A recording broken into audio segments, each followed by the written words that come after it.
여러분 안녕하십니까.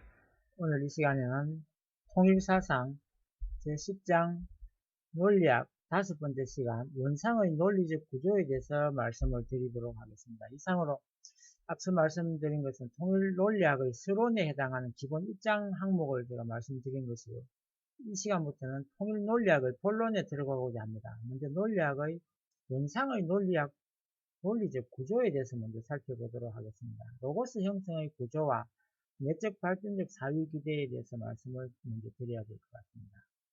이미 말씀드린 같이 논리학은 사고의 법칙과 형식에 관한 학문입니다. 그런데 통일논리학의 근거는 원상의 본성상 내의 내적 사유기대, 즉 내적 발전적 사유기대에 있습니다. 따라서 논리학이 사고를 취급하는 학문인 이상 이 내적 발전적 사유기대에서 어떻게 사고가 발생하는가를 알아보지 않을 수 없습니다. 원상론에서 말한 바와 같이 성상, 즉 본성상 내의 내적 발전적 사유기대의 내적 성상은 지정이며 외적 형상은 관념, 개념, 원칙, 수리였습니다. 이 내적 발전적 사유기대에서는 목적을 중심하고 수수작용이 벌어지지만 이 목적은 심정이나 사랑을 기반으로 해서 세워집니다. 이 심정이나 사랑의 목적을 실현하기 위해서는 수수작용이 행해져서 로고스, 즉 구상이 형성되는 것입니다. 그러므로 구상은 어디까지나 사랑의 목적을 실현하기 위한 구성입니다. 이것이 바로 논리구조입니다. 즉 심정의 목적, 사랑의 목적을 실현하기 위한 내적 수수작용에 의해서 로고스를 형성하는 내적 사유기대가 바로 논리구조입니다. 위에 그림을 잘 참고하시면서 보시기 바랍니다. 인간도 원상의 이와 같은 논리구조를 본받아서 사랑의 목적을 실현하기 위한 내적 사유기대를 만들어야 합니다. 그렇게 하면 거기에서 사랑을 지향하는 사고가 생겨나게 됩니다.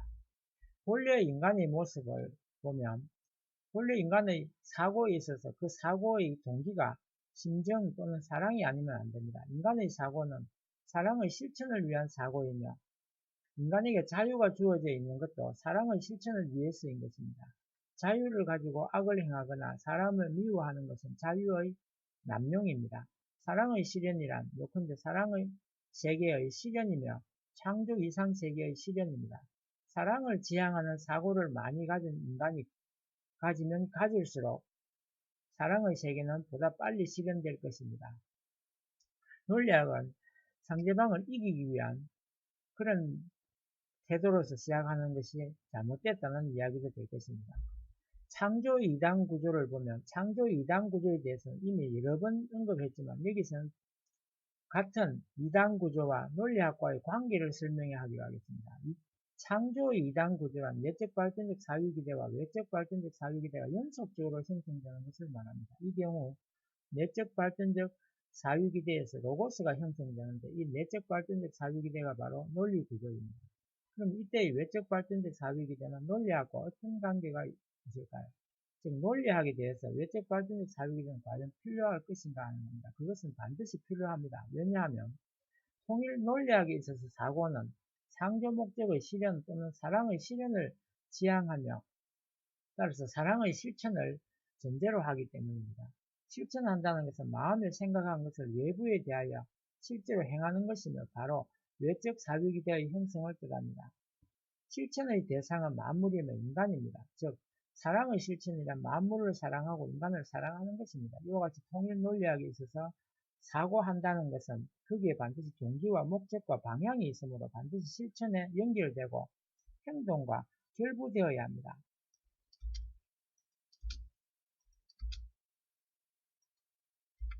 그것은 하나님이 그렇게 하셨기 때문입니다. 하나님은 구상하시고 로봇을 만들고 창조를 계시하셨습니다. 그래서 창조 2단 구조라는 개념이 성립한 것입니다. 형식 논리학에 있어서는 사고 그 자체만의 형식이나 법칙을 취급하지만 통일 논리학의 입장에 보면 그것은 잘못은 아니더라도 불충분한 것입니다. 보통 지행일치라든지 이론과 실천의 통일을 자주 언급하는 것은 그 논리적인 근거가 이 창조 2단 구조에 있었기 때문입니다. 그리고 사고 과정의 2단 구조와 사유기대 형성에 대해서 살펴보도록 하겠습니다. 오성적 단계와 이성적 단계가 있다고 말씀을 드리는데 인식론에서 제가 말씀을 드릴 때 감성적 단계와 5성적 단계와 2성적 단계 3단계가 있다고 말씀을 드린 적이 있습니다. 이렇게 인식에는 감성적 단계, 5성적 단계, 2성적 단계 3단계가 있는 것입니다. 이것은 인식이 통일 원리의 3단계 완성의 법칙에 따르기 때문입니다.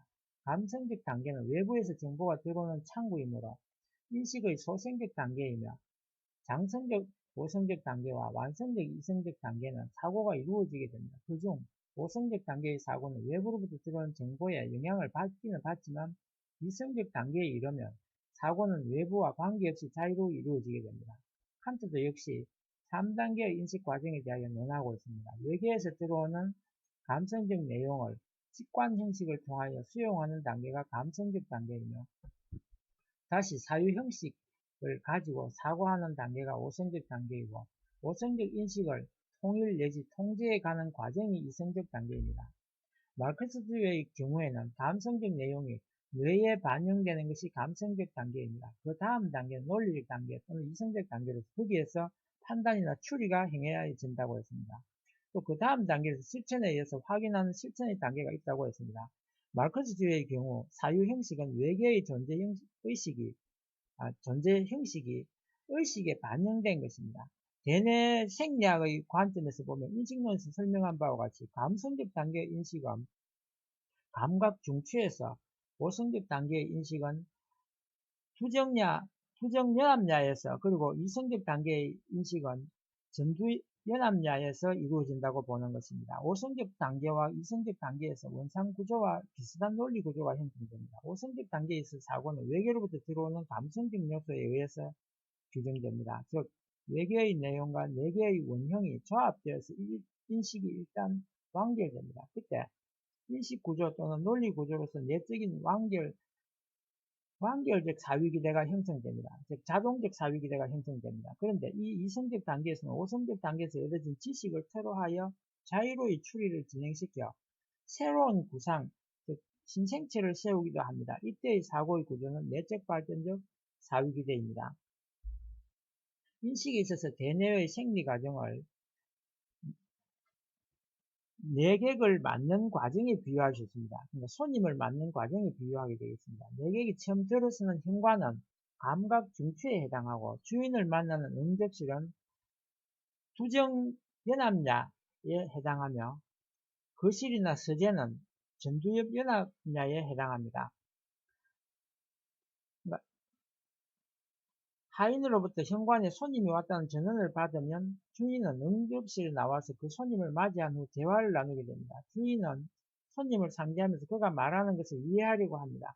그때 주인은 제멋대로의 생각을 할 수는 없습니다. 손님과의 대화에 필요한 말을 해야 되기 때문에 자기의 생각은 상대의 말 여하에 좌우됩니다. 이것은 5성적 단계에서 벌어지는 인식의 비유입니다. 대화가 끝나면 주인은 손님과 작별한 뒤 자기의 거실이나 서재에서 손님의 말을 참고하면서 자유로이 생각할 수가 있습니다. 이것이 2성적 단계의 사고의 비유입니다. 2성적 단계에 있어서의 사고의 발전을 보면, 2성적 단계에 있어서 사고는 어떻게 해서 발전해 가는 것일까요? 사고란 내적 생산과 내적 형상의 수수작용입니다. 그래야 먼저 내적 생산과 내적 형상의 수수작용에 의해서 제1단계의 로고스, 즉 사고의 결론으로서의 구상, 즉 신생체가 형성됩니다. 그것으로 사고가 일단 끝나는 경우도 있으나, 대개의 경우 그 사고의 결론 여하에 따라서는 다음 단계의 로고스가 필요하게 됩니다. 그 구상이 필요로 하게 됩니다. 그때 제1단계에서 형성된 로고스는 사고의 소재인 하나의 개념 또는 관념이 되어서 내적 형상 속에 위축된 후에 제2단계의 사고 때 다른 많은 관념이나 개념의 소재와 더불어 동원이 됩니다. 이와 같이 하여 제2단계의 로고스가 생기게 되면 그것이 또 필요에 따라서 내적 형상에 이행되어서 다음 사고 때 동원됩니다. 이래하여 제3단계의 로고스가 형성됩니다. 같은 방식으로 제4, 제5단계로 사고가 계속될 수 있는 것입니다. 이래하여 비록 하나의 사항에 관한 사고일지라도 1회 한으로 일회성으로 끝나지는 않고 계속되는 수가 많습니다. 이것이 2성적 단계에 있어서의 사위기대 형성의 과정이며, 이것을 사고의 나선형 발전이라고 합니다. 이와 같이 2성적 단계에서 사고가 무한히 발전을 계속하는 것은 이 단계가 발전적 사위기대의 단계이기 때문입니다. 그러나 아무리 발전을 계속한다 하더라도 하나의 사항에 관한 사고가 끝난 일단 끝난 후 새로운 사고가 나타난다고 보기 때문에 이러한 사고의 발전은 완결적인 사위 기대 형성의 연속인 것입니다. 따라서 이 사고는 완결적 단계를 반복하면서 발전하게 됩니다. 사고의 기본 형식을 보면 오선적 단계에 있어서의 사고는, 즉 인식은 목적을 중심으로 하여 감성적 내용과 원형이 수수작용함으로써 이루어집니다. 그래서 목적은 먼저 바르게 세워지지 않으면 안 됩니다. 바른 목적이란 이미 설명한 바와 같이 심정을 기반으로 한 창조 목적을 말합니다. 인식론에서 언급한 바와 같이 셰퍼나 조직의 원의식에서 형성된 원영상과 형식상이 말초신경을 통하여 하위 중추의 잠재의식에 이르러 통합되어서 그곳에 머물러 있게 됩니다. 이것이 인간이 선천적으로 가지고 있는 원형입니다. 선천적이란 말은 타고난 원형입니다. 그 중에서 형식상 인식 또는 사고에 일정한 규정을 부여하는 사유 형식이 되게 됩니다. 다음은 하위 중추의 잠재의식이 일정한 형식을 가지고 있다는 것을 설명하겠습니다. 예컨대 맹장염이 걸린 경우를 생각해 봅시다.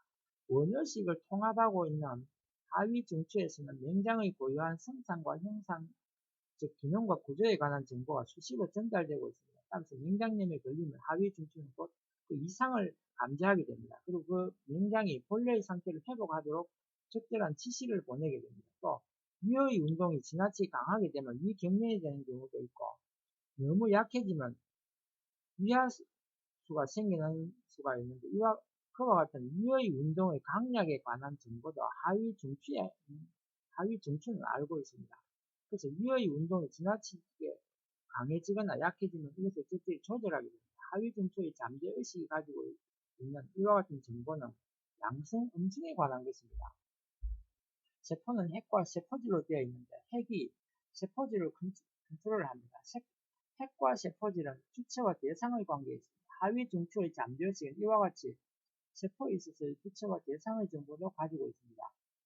잠재의식은 또 시간과 공간의 감각을 가지고 있습니다. 즉 체내의 어디엔가에 또 일어나는 일정한 시간에 염증이 있으면 즉시 그곳으로 백혈구를 보낸 후 염증을 고치려고 합니다. 유한과 무한의 관계에 대해서도 잠재의식은 이것을 알고 있습니다. 예컨대 적혈구는 어느 일정한 기간 동안 생명을 유지하다가 파괴되고 새로운 적혈구가 생성됩니다. 이와 같이 체내에서는 끊임없이 새로운 세포가 생기고 낡은 세포가 소멸되는데 잠재의식은 그것을 알고 있습니다. 즉 유한성을 알고 있는 것입니다. 또 체내에서는 지속성, 영원성, 순환성을 유지하면서 그 기능을 발휘하고 있는 세포나 기관도 있습니다. 이것은 하위 중추가 그러한 세포나 기관의 기능의 무한성을 알고 있는 증거입니다. 이와 같이 하위 중추의 잠재의식은 성상과 형상, 양성과 음성, 주체와 대상, 시간과 공간, 유한과 무한 등의 형식을 알고 있는 것입니다. 잠재의식에 반영된 이들의 상대적 관계의 상이 형식상인 것이고, 또 그 형식상이 결국 대뇌의 피질 중추에 보내진 후에 사고에 있어서의 사유 형식이 되는 것입니다. 사유 형식이 사고에서 하고 있는 역할을 축구 시합에 비유하여 설명할 수가 있습니다. 축구 시합을 할 때 선수들은 자기 마음대로 뛰거나 차거나 하지만 일정한 규칙을 지니면서 그렇게 하는 것입니다. 아무렇게나 함부로 차는 것이 아닙니다. 마찬가지로 이성은 자유로이 사고를 진행시키고 있으나 형식상의 영향을 받은 사고는 일정한 형식을 취하면서, 즉 규칙을 지키면서 행하게 됩니다. 사유 형식은 범주입니다. 카테고리. 범주는 최고의 유개념 또는 가장 중요한 유개념을 말하는 것으로서 통일사상에 있어서의 사유기대 및 수수작용의 원리를 기반으로 하여 범주가 세워집니다. 즉 카테고리가 정해지는 것입니다. 사유기대와 수수작용이 통일사상의 핵심이기 때문입니다. 그래서 먼저 10가지의 기본 범주가 세워지게 되는데, 개개의 범주의 의미에는 인식론에서 제가 설명을 드린 바가 있습니다. 지금까지 많은 사상가들이 여러 가지의 범주를 세웠지만 그 중에서 통일사상의 범주와 관련된 것도 적지 않습니다. 예컨대 본질과 현상이라는 범주는 통일사상의 성상과 형상에 해당합니다. 그리고 그래서 통일사상의 범주를 제1범주와 제2범주로 구분하고자 합니다. 제1범주는 통일사상의 특유한 10가지의 기본적인 형식입니다. 제2범주는 제1범주를 기초로 하여 전개된 것으로서 거기에는 종래 철학의 범주에 해당하는 것도 포함됩니다. 제1범주와 제2범주를 열거하면 다음과 같이 됩니다. 특히 제2범주의 수는 제한이 없는데 여기서는 그 일부만을 열거하도록 하겠습니다. 제1범주의 성상과 형상은 제2범주의 본질과 현상이나 내용과 형식과 비슷한데도 불구하고 왜 이와 같은 일반화되지 않은 특이한 용어를 사용하는 것 같습니다.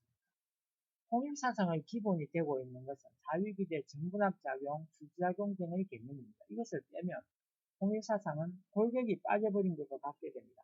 따라서 통일사상의 범주로서는 이것들과 관련된 개념을 사용하지 않을 수 없습니다. 범주와 사상은 밀접한 관계를 가지고 있는 것입니다. 범주를 보면 사상을 알 수 있고 사상을 보면 그 범주, 카테고리를 범위라는 뜻입니다. 카테고리를 알게 되는 것입니다. 범주는 사상의 간판입니다.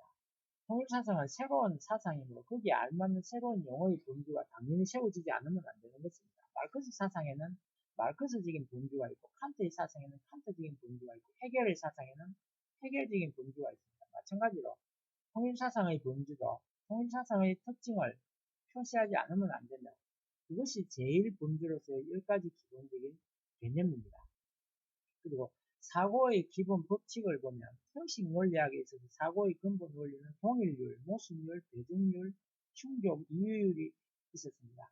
그러나 통일사상에서 볼 때 그보다 더욱 기본적인 법칙이 있습니다. 그것이 수수법입니다. 이 수수법은 논리학의 법칙일 뿐만 아니라 모든 영역의 법칙입니다. 정치, 경제, 사회, 과학, 역사, 예술, 종교, 교육, 윤리, 도덕, 언론, 법률, 스포츠, 기업, 그리고 모든 자연과학의 학문, 물리학, 화학, 생리학, 천문학 등등 실제로 모든 영역을 지배하는 법칙입니다. 뿐만 아니라 전 피조세계, 전 지상세계와 우주와 전 영계를 지배해온 법칙입니다. 그리고 논리학과 직접 관계가 있는 인식론의 법칙이기도 한 것은 두말할 것도 없을 것입니다. 수수법이 왜 이와 같은 광범위하게 작용하느냐 하면 그것이 하나님의 창조의 법칙이기 때문입니다. 그리고 그 근원은 하나님의 속성과 즉 속성이라는 것은 본성상과 본형상을 말하는 하나님의 속성 간에 작용한 수수작용이기 때문입니다. 이러한 하나님 자신의 속성 간의 수수작용을 모방하여 하나님은 만물을 창조하셨기 때문에 피조세계에 있어서는 그것이 법칙이 되는 것입니다. 이것은 수수법이 모든 다른 법칙까지도 지배하는 가장 기본적인 법칙인 것을 의미하는 것입니다. 물리적 법칙이나 화학적 법칙이나 천문학적 법칙도 그 기반이 되고 있는 것은 수수법입니다. 따라서 형식 논리학을 비롯한 다른 논리학의 법칙이나 형식도 실은 그 근거가 이 수수법에 있었던 것입니다. 따라서 논리학에 있어서도 다른 영역에 있어서와 마찬가지로 이 수수법은 사고의 기본 법칙인 것입니다. 여기에서 예로서 3단론법과 수수법을 비교해 보고자 하는 것입니다. 3단론법과 수수법은 3단론법이라는 것은 형식 논리학의 형식의 하나인 추리 형식입니다. 수수법이 형식 논리학의 형식이나 수수법의 근거가 된다는 것을 이 3단론법을 신뢰로 들어서 밝히기로 합니다. 사람은 죽는다고 전제를 하고 소크라테스는 사람이라는 것은 소전제, 대전제는 사람이 죽는다는 것이고 소크라테스는 사람이라는 것이고 그러므로 소크라테스는 결론으로 죽는다고 하는 것입니다. 여기서 대전제와 소전제로부터 도출된 결론은 목적을 중심으로 한 대전제와 소전제와의 수수작용의 결과입니다. 즉 여기에 인용된 3단 논법은 소크라테스의 생사에 관한 정보를 알고 싶다는 목적이 3단 논법의 대우에 잠재하고 있는 것입니다. 그리고 대전제와 소전제를 대치시킨 것은 사람은 죽는다와 소크라테스는 사람이다의 두 명제를 대비하기 위한 것입니다. 비교하기 위한 것입니다. 마치 미터와 피트를 비교하는 것과 같습니다. 그것을 예를 들면 1m는 3.28피트입니다. 이 책의 세로의 길이는 1피트입니다. 그러므로 이 책의 세로의 길이는 0.328m입니다. 이 경우 결론 C는 A 명제와 B 명제를 대비하여 얻은 결과 합성체가 되는 것입니다. 수작용을 통한 숫자가 나오는 것입니다. 마찬가지로 처음의 3단 논법의 결론도 대전제와 소전제를 대비해서 얻어진 수작용의 결과입니다. 다음은 형식 논리학의 법칙 중의 하나인 동일률과 수수법에 관해서 설명을 하도록 하겠습니다. 동일률의 경우는 마찬가지입니다. 예컨대 A는 A이다 해서 이 꽃은 장미꽃이다라고 하는 문제의 경우를 생각해 보겠습니다. 이 문제는 이 꽃과 장미꽃을 마음속에 비교해보고 두 꽃이 일치하므로 뭐뭐는 뭐뭇이다라고 판단한 것입니다. 비교한다는 것은 대비형의 수두작용을 뜻합니다. 따라서 동일률도 수두법을 토로하고 있음을 알 수 있습니다. 모순율의 경우도 마찬가지입니다. 이것을 형식 논리학의 형식이나 법칙은 모두 수수법의 기반 위에 세워져 있다는 것이 명백해졌으리라고 생각합니다.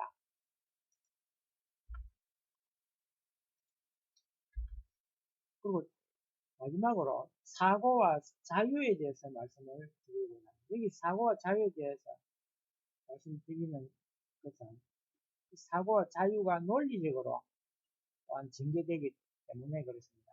논리학은 사고의 형식이나 법칙을 강조하고 있기 때문에 자신이 생각하는 것까지 일일이 법칙이나 형식의 간섭을 받아야만 할까요? 그러니까 우리가 일반적으로 논리학을 생각하면서 생각을 하거나 논리학적으로 전개하는 어떤 법칙을 하거나 생각하는 이런 생활의 모든 것을 이런 논리학에 의해서 하는 것은 아닙니다. 그러나 이미 과정을 보면 그 과정이 대부분 논리학적으로 지혜를 받고 있다는 것입니다. 법칙이나 형식이 같은 까다로운 룰에 지배받고 싶지 않다거나 또 어떠한 간섭도 받지 않고 자유로이 생각하고 싶다라는 생각이 들 수도 있을 것입니다. 그런데 사고에서 규칙이나 형식이 있으면 사실은 사고에 자유를 주기 위한 것입니다. 법칙이나 형식 없이 사고는 일보다 한 걸음도 전진할 수가 없습니다. 그것은 마치 철도가 없으면 기차가 조금 더 전진할 수 없는 것과 같습니다. 인간의 몸이나 마음은 모두 법칙에 따라서 살 때 비로소 그 정상적인 기능을 유지할 수 있는 것입니다. 우리들의 몸을 볼 때 몸의 모든 생리작용은 법칙의 지배를 받고 있습니다. 호흡도, 소화작용도, 혈액순환도, 신경의 전달작용도 모두가 일정한 생리의 법칙 하에서 영위되고 있습니다. 만일 이들의 생리작용이 법칙을 이탈하면 즉시 병에 걸립니다. 이것은 인간의 사고작용에 있어서도 마찬가지입니다. 그래서 A는 A다라고 하는 동일률에서 뭐뭐는 뭐뭇이다라는 논리어를 사용하지 않고 예컨대 이 꽃은 장미꽃이다라고 하지 않고 이 꽃 장미꽃이라고 말한다면 그것이 무슨 뜻인지 알지 못할 것입니다. 형식의 경우도 마찬가지입니다. 전칭 긍정 판단이라는 판단 형식, 모든 S는 P이다에 있어서 모든 인간은 동물이다라는 판단을 예를 들어보도록 하겠습니다. 이 경우 모든 뭐뭐는 뭐뭐라는 형식을 제거하면 단지 인간, 동물만 남게 되어 역시 무슨 의미인지 전혀 알 수 없습니다. 타인이 알 수 없으면 물론 시간이 흐른 뒤에는 자신도 알 수 없게 되는 것입니다. 이라여 사고에는 반드시 일정한 법칙과 형식이 필요합니다. 그러면 순수하고도 자유로운 사고란 있을 수 없는 것일까요? 즉 법칙이나 형식을 떠난 자유는 없는 것일까요? 그렇지는 않습니다. 역시 사고에 자유가 있습니다. 그것은 사고의 선택의 자유입니다. 법칙이나 형식을 따르면서도 즉 그 법칙이나 형식을 이탈하지 않으면서도 선택의 자유가 있습니다. 가령 사랑의 실현에 관한 사고를 예를 들어준다면 사랑의 실현이라는 공통 목적, 공통 방향을 지향하면서도 그 구체적인 실현에 있어서는 개인에 따라서 개별적인 목적이나 방향이 서로 다른 것을 봅니다. 이것은 선택의 자유 때문입니다. 즉 선택의 자유에 의해서 각자가 필요한 목적이나 방향을 자유로이 결정하는 것입니다. 목적이나 방향에 관한 선택의 자유의 경우 자유로운 사고가 어떻게 해서 행하여지는가 하면 사고에 있어서 영적 통각이 내적 생산 내의 관념, 개념의 복합이나 연합을 자유롭게 하는 것으로서 바로 구상의 자유입니다. 이 구상의 자유는 이성의 자유성에 기인하는 것입니다.